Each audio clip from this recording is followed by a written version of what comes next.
اللہ الرحمن الرحیم للشرطیۃ ایضاً اجزاء، قضیہ شرطیہ کے بھی اجزاء ہیں۔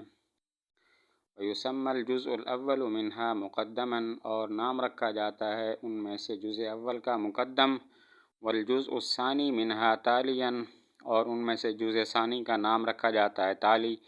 ففی قولک، پس تیرے اس قول میں، ان کانت الشمس طالعۃ، اگر سورج نکلنے والا ہو، کان النہار موجودا، تو دن موجود ہوگا۔ قولک، تمہارا یہ قول، ان کانت الشمس طالعہ، اگر سورج نکلے گا، مقدم مقدم ہے۔ وقولک، اور تمہارا یہ قول، کان النہار موجودا، تو دن موجود ہوگا، تالی ہے۔ والرابطۃ ہی الحکم بینہما، اور رابطہ وہ حکم ہے ان دونوں کے درمیان۔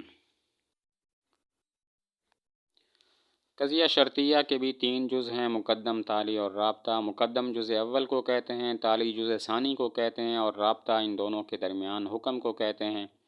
جیسے ان کانت الشمس طالعہ کان النہار موجودا، تو اس میں ان کانت الشمس طالعہ مقدم ہے، کان النہار موجودا تالی ہے، اور ان کے درمیان حکم رابطہ ہے۔ قضیہ شرطیہ کے تین اجزاء ہیں، مقدم، تالی اور رابطہ۔ مقدم جزء اول کو، تالی جزء ثانی کو، اور رابطہ ان کے درمیان حکم کو کہتے ہیں۔ جیسے ان کانت الشمس طالعہ کان النہار موجودا، اس میں ان کانت الشمس طالعہ مقدم ہے، کان النہار موجودا تالی ہے، اور ان کے درمیان حکم رابطہ ہے۔ وقد تقسم القضیۃ، اور کبھی قضیہ تقسیم ہوتا ہے، تقسیم کیا جاتا ہے، باعتبار الموضوع، موضوع کے اعتبار سے۔ فالموضوع ان کان جزئیا وشخصا معینا، پس موضوع اگر جزئی اور شخص معین ہو، سمیت القضیۃ شخصیۃ ومخصوصۃ، تو نام رکھا جاتا ہے قضیہ کا شخصیہ اور مخصوصہ۔ کقولک، جیسے تیرا قول، زید قائم، زید قائم ہے۔ وإن لم يكن جزئیا، اور اگر وہ جزئی نہ ہو، بل کان کلیا، بلکہ کلی ہو، فہو علی انحاء، تو وہ کئی قسم پر ہے۔ لأنها ان کان الحکم فیہا، اس لیے کہ اگر اس میں حکم ہو، علی نفس الحقیقت، نفس حقیقت پر، تسمى القضیۃ طبعیۃ، تو نام رکھا جاتا ہے قضیہ کا طبعیہ۔ نحو الانسان نوع والحیوان جنس، جیسے انسان نوع ہے، حیوان جنس ہے۔ وإن كان على افرادها، اور اگر حکم اس کے افراد پر ہو، فلا يخلو، تو خالی نہیں ہے، اما ان يكون کمیت الافراد فیہا مبینا، یا افراد کی مقدار اس میں بیان کی گئی ہوگی، او لم یکن، یا بیان نہیں کی گئی ہوگی۔ فإن بین کمیت الافراد، پس اگر بیان کیا گیا ہو افراد کی مقدار کو، تسمى القضیۃ محصورۃ، تو نام رکھا جاتا ہے قضیہ کا محصورہ۔ کقولک، جیسے تیرا قول، کل انسان حیوان، ہر انسان حیوان ہے۔ وبعض الحیوان انسان، اور بعض حیوان انسان ہیں۔ وإن لم یبین، اور اگر بیان نہ کیا گیا ہو، یسمى القضیۃ مہملۃ، تو قضیہ کا نام رکھا جاتا ہے مہملہ۔ جیسے الانسان فی خسر، انسان خسارے میں ہے۔ موضوع کے اعتبار سے قضیہ حملیہ کی چار قسمیں ہیں، قضیہ شخصیہ، قضیہ طبعیہ، قضیہ محصورہ، اور قضیہ مہملہ۔ قضیہ شخصیہ وہ ہے جس کا موضوع جزئی اور شخص معین ہو، جیسے زید قائم۔ قضیہ طبعیہ وہ ہے جس کا موضوع کلی ہو اور حکم کلی کی حقیقت پر ہو، جیسے الانسان نوع، الحیوان جنس۔ قضیہ محصورہ وہ ہے جس کا موضوع کلی ہو، حکم کلی کے افراد پر ہو، اور بیان کیا گیا ہو کہ حکم تمام افراد پر ہے یا بعض پر، جیسے ہر انسان حیوان ہے۔ اور قضیہ مہملہ وہ ہے کہ جس کا موضوع کلی ہو، حکم کلی کے افراد پر ہو، لیکن بیان نہ کیا گیا ہو کہ حکم تمام افراد پر ہے یا بعض پر ہے، جیسے الانسان فی خسر، انسان خسارے میں ہے۔ تو باعتبار موضوع کے قضیہ حملیہ کی چار قسمیں ہیں، قضیہ شخصیہ، قضیہ طبعیہ، قضیہ محصورہ، اور قضیہ مہملہ۔ قضیہ شخصیہ وہ ہے جس کا موضوع شخص معین ہو، جیسے زید قائم۔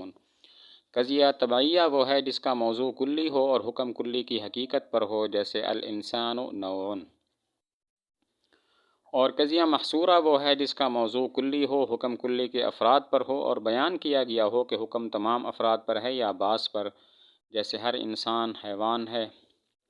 اور قضیہ مہملہ وہ ہے کہ جس کا موضوع کلی ہو، حکم کلی کے افراد پر ہو، لیکن بیان نہ کیا گیا ہو کہ حکم تمام افراد پر ہے یا بعض پر، جیسے الانسان فی خسر۔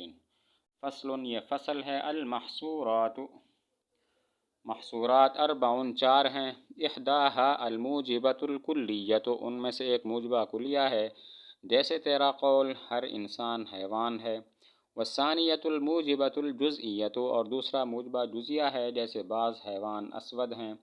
والثالثۃ السالبۃ الکلیۃ، اور تیسرا سالبہ کلیہ ہے، نحو لا شیء من الزنجیج بأبیض، کوئی حبشی سفید نہیں۔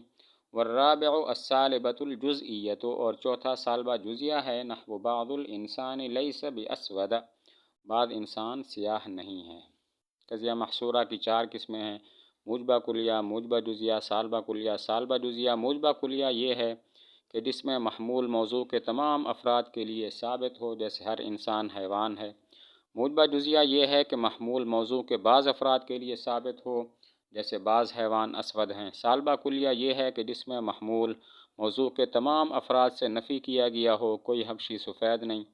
اور سالبہ جزیہ یہ ہے کہ جس میں محمول موضوع کے بعض افراد سے نفی کیا گیا ہو، بعض انسان اسود نہیں ہیں۔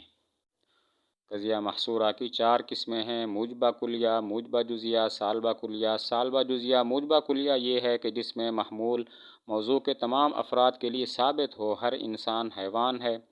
موجبہ جزیہ یہ ہے کہ محمول موضوع کے بعض افراد کے لیے ثابت ہو، جیسے بعض حیوان اسود ہیں۔ اور سالبہ کلیہ یہ ہے کہ جس میں محمول موضوع کے تمام افراد سے نفی کیا گیا ہو، کوئی حبشی سفید نہیں۔ اور سالبہ جزیہ یہ ہے کہ محمول موضوع کے بعض افراد سے نفی کیا گیا ہو، بعض انسان اسود نہیں ہیں۔